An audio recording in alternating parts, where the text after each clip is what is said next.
দিয়েছে। এই কথা আমি আপনাদের সবাইকে বলতে চাই, একটি কথা বলতে চাই, ভারতের প্রতিরক্ষা মন্ত্রী বলেছে তাদের সেনাবাহিনীকে তোমরা তৈরি থাকো। আমি একটি হুঁশিয়ারি দিয়ে বলতে চাই সেই প্রতিরক্ষা মন্ত্রীর সেই কথার জবাবে যে আপনি আপনার সৈন্যদের যতই প্রস্তুত থাকতে পারেন, বাংলাদেশের মানুষ খালি হাতে লড়াই সংগ্রাম করে প্রতিহত করবে আপনার সেই সৈন্যবাহিনী। ইতিমধ্যে আমরা বিদ্যুৎ বিভাগের 2টি জোনে আমরা স্মারকলিপি দিয়েছি। বরিশালে 2,24,000 প্রিপেড মিটার বসাবে। আমরা বরিশালে প্রিপেড মিটার চাই না। এই মিটার ভোগান্তির মিটার, এই মিটার জটিল মিটার, এই মিটার চুরি ডাকাতি এবং লুটতরাজের মিটার। এই মিটার আমরা চাই না। এই প্রজেক্ট হচ্ছে বিগত খুনি এবং লুটেরা সরকারের প্রজেক্ট। এই লুটেরা সরকারের প্রজেক্ট বাতিল করতে হবে। বরিশালের জনগণ তাদের সর্বশক্তি দিয়ে এই চুরির প্রজেক্ট, এই বিদ্যুৎ মিটার প্রতিহত করবে।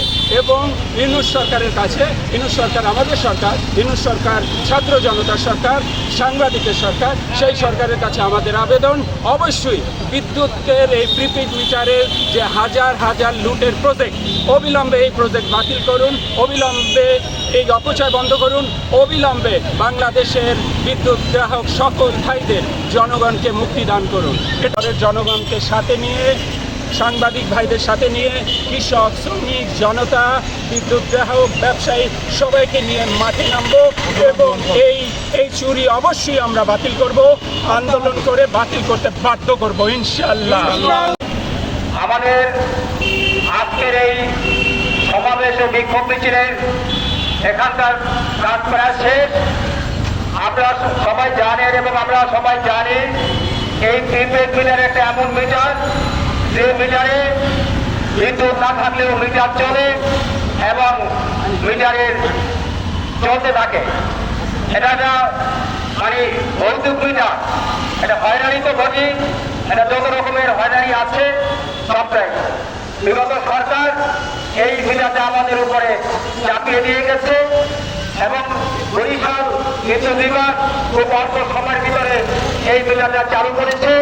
আমরা এই মিটার বন্ধের জন্য ইতিমধ্যে বিদ্যুৎ বিভাগ 1 এবং 3 স্মারকলিপি নিয়েছি।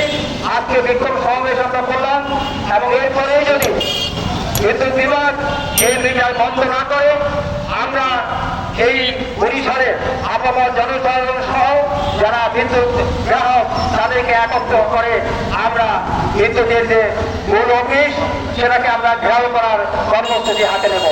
আমরা আশা করি বিদ্যুৎ গ্রাহক ঐক্য পরিষদের ডাকা এই কর্মসূচিতে আপনারা সবাই থাকবেন। আমরা এখন সংক্ষিপ্ত আকারে একটু মিছিল করব। সবাইকে সে মিছিলে অংশ করার জন্য আহ্বান জানাচ্ছি। একই সাথে আজকে যারা এই কর্মসূচিতে অংশ নিয়েছেন তাদেরকে ধন্যবাদ জানাচ্ছি মিডিয়ার কর্মী ভাইদেরকে।